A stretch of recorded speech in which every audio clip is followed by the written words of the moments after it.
1944 लाल किला की जेल। एक युवा गोरखा सैनिक फांसी की सजा पाने वाला है।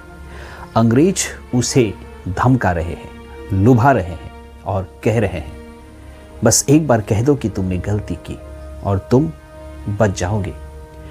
लेकिन वह मुस्कुराता है और कहता है मेरा बलिदान व्यर्थ नहीं जाएगा, भारत आजाद होगा। आज की इस वीडियो में हम बात करेंगे उस पहले गोरखा सैनिक की जिसने आईएनए में जान देकर देश के लिए साबित कर दिया कि आज़ादी के लिए जुनून सिर्फ किताबों में नहीं, खून में होना चाहिए। यह कहानी मेजर दुर्गा मल्ल की। 1 जुलाई 1913 डोईवाला, देहरादून। मेजर दुर्गा मल्ल का जन्म एक गोरखा ठकुरी परिवार में हुआ। उनके पिता नायब सूबेदार गंगाराम मल्ल खुद ब्रिटिश इंडियन आर्मी में थे, लेकिन दुर्गा मल्ल की सोच उनसे बिल्कुल अलग थी।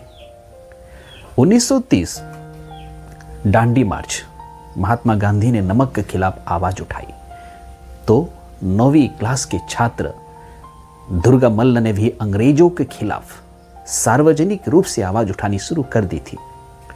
महज 18 साल की उम्र में उन्होंने गोरखा राइफल्स में एनलिस्ट किया और ब्रिटिश इंडियन आर्मी का हिस्सा बने।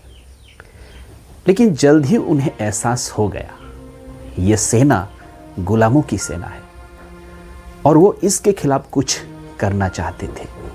1941 उनकी शादी शारदा देवी से हुई, लेकिन शादी के सिर्फ 3 दिन बाद ही उनकी बटालियन को मलाया यानी आज का मलेशिया भेज दिया गया।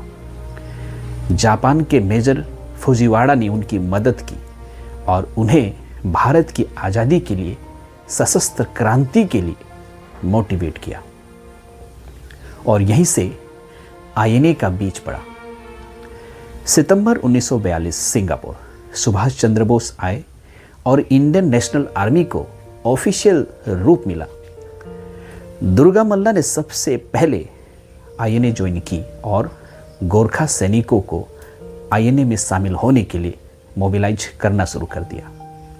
अपनी स्किल्स और डिवोशन की बदौलत दुर्गा मल्ल जल्दी आईएनए में मेजर पद तक पहुंचे और उन्हें सबसे क्रिटिकल जिम्मेदारी दी गई इंटेलिजेंस विंग की। उनका काम था नॉर्थ ईस्ट इंडिया में ब्रिटिश आर्मी की स्ट्रेटेजिक मूव्स की जानकारी इकट्ठा करना और गुप्त रूप से रंगून में आईएनए के हेडक्वार्टर्स तक पहुंचाना। यानी वो एक ऐसे स्पाई थे जो अंग्रेजों की हरकतों पर नजर रखते थे और आईएनए को हर बड़ी चाल की जानकारी देते थे। लेकिन मार्च 1944 कोहिमा के पास उखरुल, मणिपुर में जानकारी इकट्ठा करते समय अंग्रेजों ने उन्हें पकड़ लिया। उन्हें लाल किला दिल्ली लाया गया। फैसला डेथ सेंटेंस यानी फांसी। लेकिन अंग्रेजों ने आखिरी कोशिश की।